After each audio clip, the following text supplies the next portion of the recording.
Hello viewers. आज जिस topic पर मैं आपके साथ ब्रीफली बात करना चाहता हूँ वो टॉपिक है डिजिटल फास्टिंग। यानी जो हमारे डिजिटल डिवाइसेस हैं, जैसे मोबाइल फ़ोन है, हमारा लैपटॉप है, डेस्कटॉप है, या कोई और जो हमारा स्क्रीन वाला डिवाइस है जिसको हम फ्रीक्वेंटली यूज़ करते हैं, उसका रोज़ा रखना, इसे डिजिटल फास्टिंग कहते हैं। चूँकि हम रिसेंटली रोज़ों के महीने में से गुज़र कर आए हैं और रोज़ों के महीने में हम सुबह से लेकर शाम तक खाना पीना छोड़ देते हैं, और जब हम रूटीन से हटकर खाने पीने को छोड़ देते हैं तो हमारा फोकस और हमारा शिफ्ट जो है वो दूसरी चीज़ों की तरफ चला जाता है।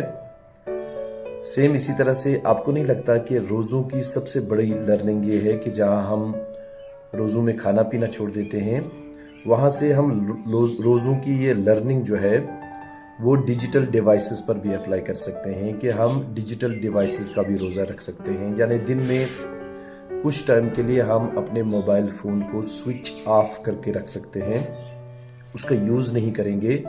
अगर हमें ऐसा करना हमें अपना प्रोफेशन अलाउ करता है तो, क्योंकि जो हम अब डिजिटल डिवाइसेस को इतना ज़्यादा यूज़ कर रहे हैं, अब ये हमारी ज़िंदगी में इतना ज़्यादा एंटर हो चुका है, इसने हमें मैकेनिकल बना दिया है।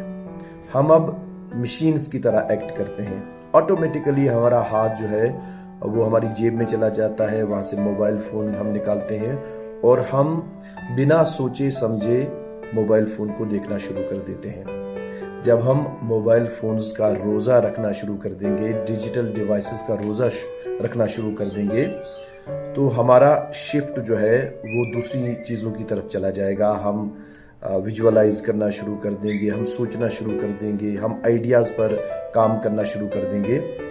तो इस तरह से हम डिजिटल डिवाइसेस का रोज़ा रखकर अपनी लाइफ को बेटर कर सकते हैं, और ये नीड ऑफ द आवर है और इस चीज़ को हमें सीखना होगा। न सिर्फ डिजिटल डिवाइसेस का रोज़ा होता है, बल्कि कभी कभी हम बात न करने का भी रोज़ा रख सकते हैं। कभी कभी हम ये रोज़ा रख सकते हैं कि आज मैंने एक ही जगह बैठना है कुछ घंटों के लिए। तो बहुत सारी चीज़ों पर आप रोज़े के इस फ़लसफ़े को अप्लाई कर सकते हैं और इसके बेनिफिट्स ले सकते हैं। लेकिन याद रखें कि डिजिटल डिवाइसेस की फास्टिंग अब ज़रूरत बन चुकी है, नीड ऑफ द आवर है, और इसे हमें अब सीखना होगा। Thank you.